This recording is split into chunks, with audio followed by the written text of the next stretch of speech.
Now, one of the things that's interesting is that God then has enemies, and this is something that's kind of interesting. There's this view that we have that in the Old Testament God is angry and he's judgmental and he's full of wrath, and that in the New Testament God is, it's all butterflies and rainbows and lambs on shoulders, and it's all wonderful things. But if we start to think about this, we take that family that was in that house where the children, 13 kids, were being abused and neglected for their entire lives. Is there anything there that's that is God's enemy? Yeah. Yeah. You bet. The whole thing. Yeah. So what happened with that story was a little girl breaks free, and she calls 911, and she doesn't really know her address. She doesn't know how. She's 16 years old, and she doesn't know how to call anybody. She's never called anybody.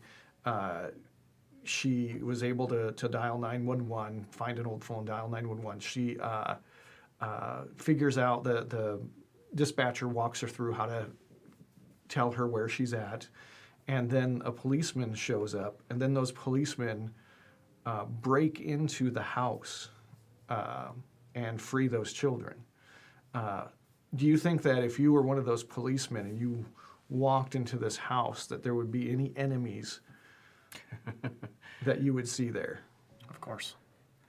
And in fact, from the story that came out, some of those policemen were completely devastated by what they saw in that house. So those things were their enemy. They were angry. They were hurt. They were upset. It wasn't like they were just like, oh, okay, let's get a cup of coffee, and they're enemies with that. So why do you think that we have such a discomfort for the idea of God having enemies? Because we might personally be one of them. Oh, okay. Yeah, and that's the problem is that if Israel is going to come out of this tyranny and they are going to be able to be brought into a new land, a better land, a promised land, they're going to be involved in it. Is it important that they understand who the enemies of God are? Oh, yeah. Of course. And there really isn't any salvation without it, right? There's no salvation without God having enemies and without God defeating his enemies. And what you see at the beginning of this song is you have a picture of Israel celebrating the fact that God has defeated his enemies. We have a hard time looking at life the way that the ancient world did. It's so. One of the things that I feel like as a pastor is that half of my job is learning to see life the way that they did in Bible times.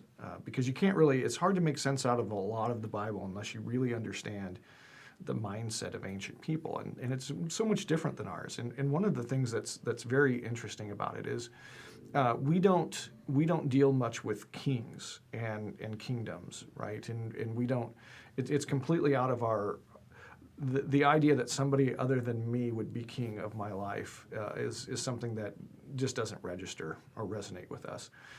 And that's not because we don't have kings that aren't us. It's because we call them by other names. And so we don't see as clearly as the ancients did on a lot of things. And so we were talking in our Sunday school class about what a throne is. And do you remember the discussion that we had about that?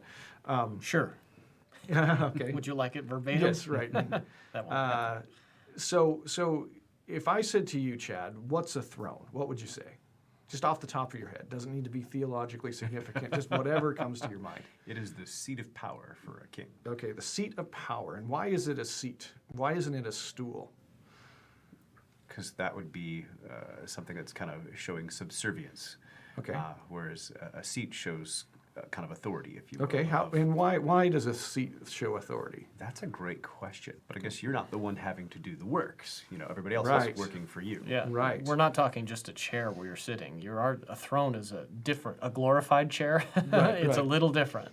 There's Right. also some there's not only proximity, but there's also elevation that's different between the throne itself and anyone in front of it. Right. So one of the things that is really interesting about the ancient worldview and the ancient mindset is that the throne is actually it's a symbol. And it's a symbol of the people. The idea, and the Bible's pretty clear about this. In Psalms it says that God is enthroned in the praises of his people. And this was a pretty well-known idea back in the ancient world, is that the throne, you sit. If you were a king back then, you sat, and if dignitaries or whatever came to visit you, they would come and they would be standing, and they would kneel down, kiss the floor in front of you, and then they would stand back up. But they wouldn't just grab a chair and sit down. And the reason that they didn't is because the seat was very symbolic, and you would see that immediately as a threat to you. It's a usurpation of you being king. And the reason for it is what you've said earlier. It's you're not doing the work, right? So who's doing the work?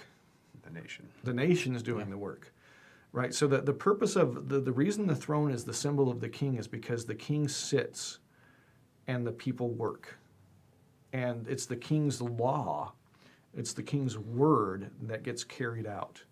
So somebody comes in, says, Joe Schmo down the road from me stole half my cows, and the king sits there and he looks at his captain of his guard and he says to the captain of the guard, what does he say?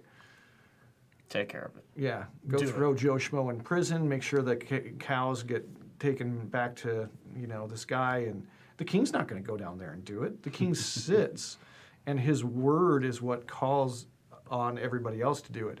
And so his word goes out, and the people then become the embodiment of his word, and they carry out his word. And that's why the throne was the throne, and people sat on it. Now, the important thing for us in this discussion is that this worldview is really important for understanding the relationship of the God of any nation or people to that people, and the fact that God was king, and that God is the word that was spoken that then the people carried out.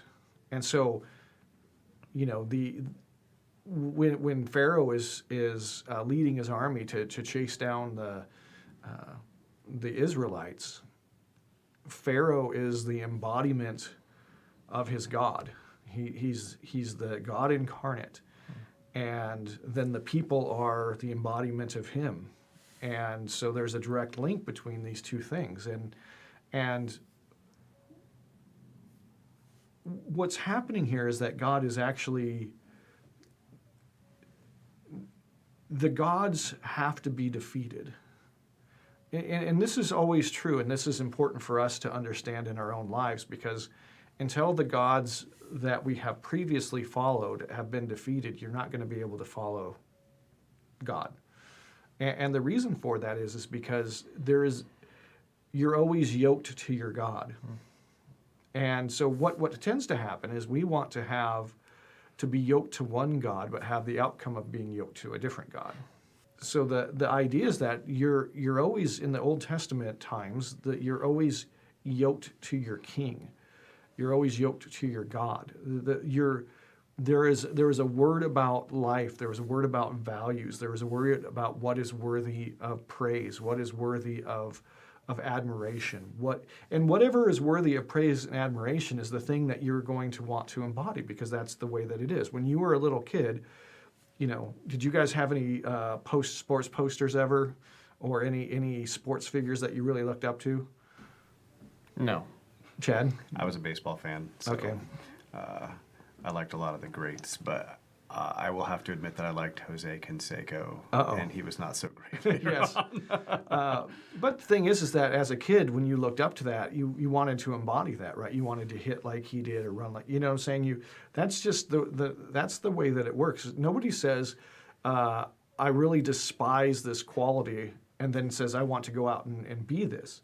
The idea of admiring something that when something is your God, that is the thing that you embody. And so there's something really interesting going on here where you admire something, you hold it in high regard, you think highly of it, and then you embody it. And that's why these things are always gods, because the God is the thing that's worshipped and admired.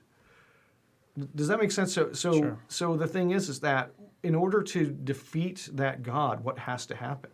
It has to be destroyed. It has to be destroyed. You have to get to the point where you no longer hold it in high esteem, Yeah. right? And if it can't defeat the other God, then it's no longer. Once you understand that, once you see that, once you perceive that, then it's no longer the thing that you want to embody, right? So if a player comes along that's way better than Jose Canseco, then what happens? Replaced. He gets replaced, right? The Jose Canseco poster comes down, and the Aaron Rodriguez or whatever.